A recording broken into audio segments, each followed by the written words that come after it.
तो भरत भरत जी कहीं स्नान करते हैं, कहीं प्रणाम करते हैं, कहीं मनोहर स्थानों के दर्शन करते हैं, और कहीं मुनि अत्रि जी की आज्ञा पाकर बैठकर सीता सहित श्री राम लक्ष्मण दोनों भाइयों को याद करते हैं।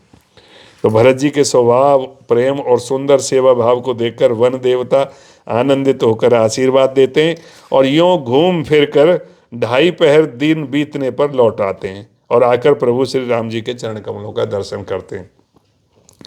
इस तरह से रोज वो दर्शन करने के लिए जाते हैं भरत जी, और 2.5 पहर बीतने पे वापस आ जाते हैं। फिर रामचंद्र जी के साथ अपना दिन बीतता है।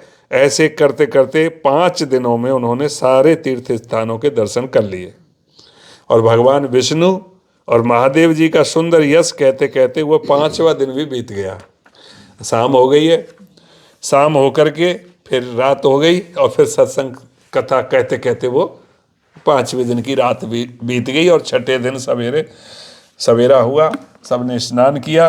फिर भरत जी, ब्राह्मण, राजा, जनक और सारा समाज आ गया, इकट्ठा हो गया, और सब सोचने लगे आज विदा लेने के लिए सबसे अच्छा दिन है। यह मन में जानकर भी कृपालु श्री राम जी कहने में सकुचा रहे हैं कि पता है कि आज जाना है, फिर भी राम जी संकोच कर रहे हैं। श्री रामचंद्र ने गुरु वशिष्ठ जी, राजा जनक जी, भरत जी और सारी सभा की ओर देखा। सारे लोग इकट्ठे हो गए कि भैया कोई कहे कि हमें जाएं। फिर राम जी सकुचाकर दृष्टि फेर कर वे पृथ्वी की ओर ताकने लग गए। सभा उनके शील की सराहना करके सोचती है कि श्री रामचंद्र जी के समान संकोची स्वामी कहीं नहीं है। फिर सुजान भरत जी श्री रामचंद्र जी का रुख देख करके प्रेम पूर्वक उठकर विशेष रूप से पूरे राज समाज के सामने धीरज धर करके दंडवत करके हाथ जोड़ करके कहने लगे, हे नाथ, हे स्वामी, आपने मेरी सभी रुचियां रखी, मेरे मन में जो जो आया वो आपने सब किया, मतलब मेरी जो इच्छाएं थी वो आपने सब पूरी करी। मेरे लिए सब लोगों ने संताप सहा और आपने भी बहुत प्रकार से दुख पाया। अब स्वामी मुझे आज्ञा दें कि मैं जाकर अवधि भर 14 वर्ष तक अवध का सेवन करूं। और हे दीनदयालु, जिस उपाय से यह दास फिर चरणों का दर्शन करे, हे कौशलाधीश, हे कृपालु, ये पूरे 14 वर्ष के लिए मुझे वो शिक्षा दीजिए।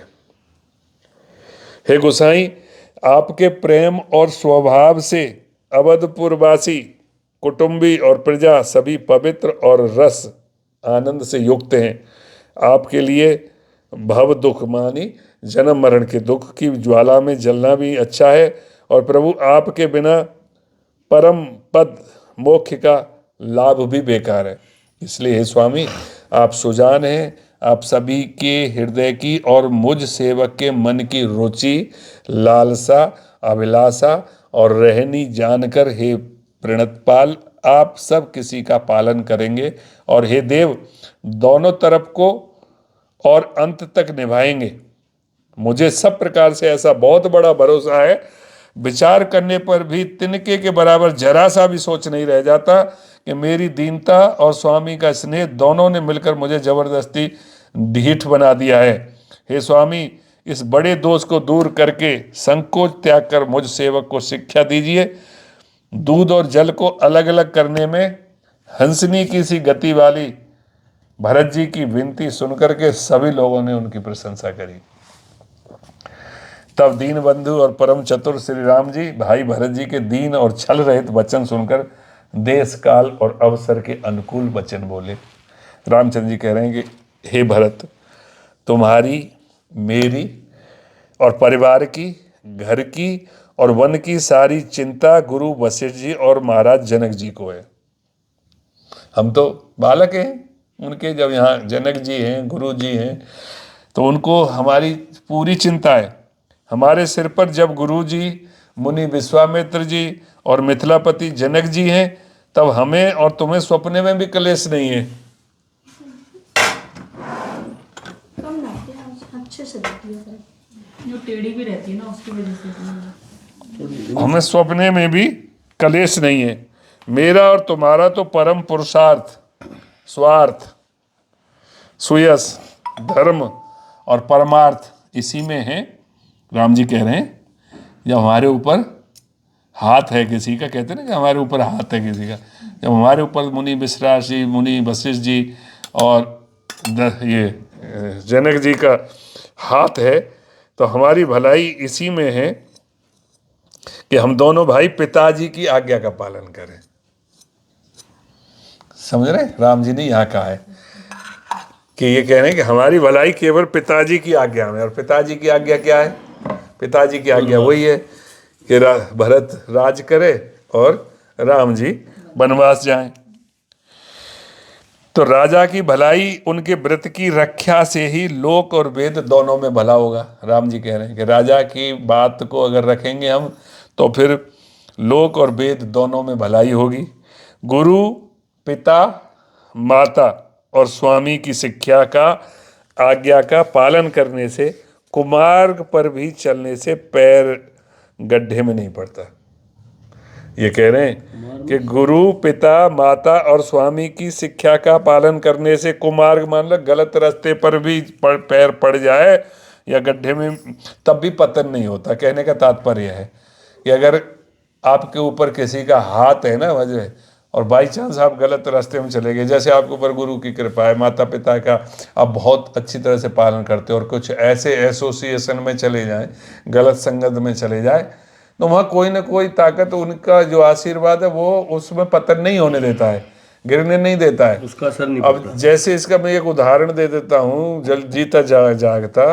अब जैसे हमारे गौरव है बड़ा बेटा, अब ये एक बार जब कॉलेज में पढ़ रहा था तो वहाँ के इनके दोस्त बोले कि वो जन्मदिन है किसी का, वहाँ पे चलना है आज पार्टी में। तो वहाँ कुछ लड़कियों का और कुछ वो को, तो ये बोला ठीक है चले जाएंगे। तो ये चला गया।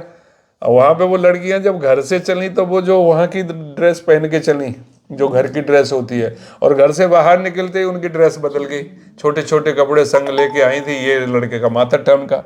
अब ये बोलता है कि मैं कैसे जाऊँ इनके साथ, और कैसे जाऊँ कि दोस्त वाली कहानी हाल है।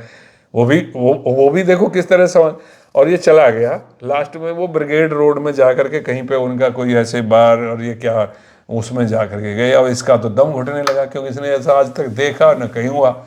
अब ये वहाँ से निकालने का कौन सा, अब दोस्तों का संग जो इतने दिनों से पढ़ रहा है, और पहली बार चला कि ये दोस्त कैसे, अब तक तो कक्षा में दोस्त है वो, अब यहाँ देखा कि इनकी संगति बड़ी खराब है। तो इसने क्या किया, फिर उस समय पे इसने तुरंत जो है वहाँ पे झूठ बोला, और झूठ बोल के बोला कि मेरी मम्मी की तबीयत अचानक से खराब हो गई है, मेरे को अभी निकलना पड़ेगा भाई, तुम लोग जारी रखो इसको और मैं चलता हूँ। बोला ऐसा क्या हो गया? बोला कि मुझे वहीं जाके पता चलेगा, मैं निकलता हूँ। और ये तुरंत निकल के चले आए। तो ये बच गए उस संग से, क्योंकि इनके माता पिता का आशीर्वाद, गुरु का आशीर्वाद सब इनके ऊपर था। तो ये एक युक्ति उसको सुझा दी गई, और वो झूठ बोलना 1000 सचों के बराबर है कि जो मतलब को मार्ग से बाहर निकल के भी आए।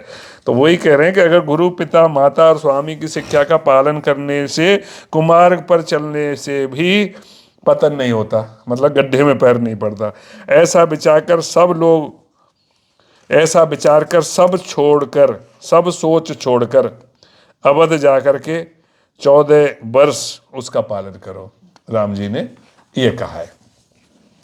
देश, खजाना, कुटुंब, परिवार आदि सब की जिम्मेदारी तो गुरु जी की चरण रज पर है। तुम तो मुनि वशिष्ठ जी, माताओं और मंत्रियों की शिक्षा मानकर उसके अनुसार पृथ्वी, प्रजा और राजधानी का पालन भर करते रहना। तुम्हारा बस कोई ज़्यादा वो नहीं है काम। तुम बस जैसे ये मंत्री कहें, जैसे वशिष्ठ जी कहें, जैसे माता जी कहें, और वो करके बस केवल 14 वर्ष की बात है, तब तक मतलब ये प्रजा का पालन करते रहना। तुलसीदास जी कहते हैं कि राम जी ने कहा, फिर राम जी कह रहे हैं कि देखो मुखिया जो होता है ना, लीडर, वो कैसा होना चाहिए? मुंह जैसा होना चाहिए। मुखिया मुख सो चाहिए, खान पान कहूँ एक। कैसे कि जो खाने पीने को तो अकेला है, लेकिन विवेक पूर्वक सब अंगों का पालन पोषण करता है। तो ऐसा लीडर होना चाहिए कि मतलब सबका ख्याल रखे पूरी तरह से। तो राज धर्म का सर्वस्व सार इतना ही है कि मैंने मन के भीतर जैसे मन के भीतर एक मनोरथ छिपा रहता है। वो कह रहे राजनीति का जो पूरा राज धर्म का जो सार है, वो समरी बता रहे हैं राम जी कि जैसे हमारे मनों के भीतर इच्छा रहती है, मनोरथ रहता है। श्री रघुनाथ जी ने भाई भरत को बहुत प्रकार से समझाया, परंतु कोई अवलंबन पाए बिना उनके मन में संतोष हुआ न शांति हुई। क्योंकि भरत को इतना प्रकार से समझाया उन्होंने पूरे से, लेकिन उनको कोई सहारा नहीं मिल रहा। इससे मन में न संतोष है न शांति है, कोई कुछ है। इधर तो भरत जी का प्रेम है और उधर गुरुजनों, मंत्रियों और समाज की उपस्थिति। अब यह देखकर रघुनाथ जी संकोच और स्नेह के विशेष वशीभूत हो गए, अर्थात भरत जी के प्रेम बस उन्हें पावरी देना चाहते हैं, किंतु साथ ही गुरु आदि का संकोच भी होता है। आखिर भरत जी के प्रेम वश प्रभु श्री रामचंद्र जी ने कृपा कर खड़ाऊं दे दी और भरत जी ने उन्हें आदर पूर्वक सिर पर धारण कर लिया। करुणा निधान श्री रामचंद्र जी के दोनों खड़ाऊं राजा प्रजा के प्राणों की रक्षा के लिए मानो दो पहरेदार मिल गए। भरत जी के प्रेम रूपी रत्न के लिए मानो वो डिब्बा हो गया। जीव की साधना के लिए मानो वो राम नाम के दो अक्षर हैं, एक राम एक नाम। और रघुकुल की रक्षा के लिए दो किवाड़ हैं। कुशल श्रेष्ठ कर्म करने के लिए दो हाथ की भांति सहायक हैं और सेवा रूपी श्रेष्ठ धर्म के सुझाने के लिए वो निर्मल नेत्र हैं। भरत जी इस अवलंब के मिल जाने से परम आनंदित थे। उन्हें ऐसा ही सुख हुआ जैसा श्री सीता राम जी के रहने से होता है। अब देखा खड़ाऊओं के अंदर उन्होंने क्या क्या मतलब दर्शन कर लिया, मतलब उसमें रहने वाले, उसमें रक्षा करने के वाले, उसमें श्रेष्ठ कर्म करने के लिए हाथ और आँखें, तो ये पूरा जो सहारा उनको मिल गया। भरत जी ने प्रणाम करके फिर विदा मांगी, तब रामचंद्र जी ने उन्हें हृदय से लगा लिया। इधर कुटिल इंद्र ने बुरा मौका पाकर लोगों को उच्चाटन कर दिया। इंद्र को तो बस मौका चाहिए कैसे भी लोगों का उच्चाटन कर दिया। उच्चाटन कैसे कहते हैं? उच्चाटन इसे कहते हैं कि किसी का मन नहीं लगे किसी चीज़ में, मतलब एक ऐसा होने लगे कि कुछ खो गया है, कुछ इस तरह का मतलब मन हो जाए कि उसको शांति नहीं मिले, उसको उच्चाटन बोलते हैं। तो वो कुचाल भी सबके लिए हितकर हो गई। क्यों कि अवधि की आशा के समान ही वह जीवन के लिए संजीवनी हो गई। नहीं तो उच्चाटन नहीं होता तो लक्ष्मण जी, सीता जी, श्री रामचंद्र जी के वियोग रूपी बुरे रोग से सब लोग घबराकर हाय हाय करके ही मर जाते। श्री राम जी की कृपा ने सारी उलझन सुधार दी।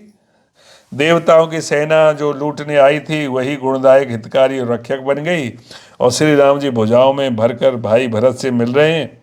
और श्री राम जी के प्रेम का वह रस आनंद कहते नहीं बन रहा है, आज हो रहा है जो असली भरत मिलन, जो पूरी तरह से दोनों भुजाओं में विदाई के समय पे मिल रहे हैं। तन मन और वचन तीनों में प्रेम उमड़ पड़ा। धीरज की धुरी को धारण करने वाले श्री रघुनाथ जी ने भी धीरज त्याग दिया। वे कमल सदृश नेत्रों से प्रेमाश्रुओं का जल बहाने लगे। उनकी यह दशा देखकर देवताओं की सभा भी दुखी हो गई। मुनिगण, गुरु वशिष्ठ जी और जनक जी सरीखे धुरंधर धीर, जो अपने मन को ज्ञान रूपी अग्नि में सोने के समान कस चुके थे, जिनको ब्रह्मा जी ने निर्लेप ही रचा था और जो जगत रूपी जल में कमल के पत्ते की तरह ही जगत में रहते हुए भी जगत के अनासक्त पैदा हुए थे। मतलब जनक जी का सबसे बड़े ज्ञानियों में श्रेष्ठ नाम आता है।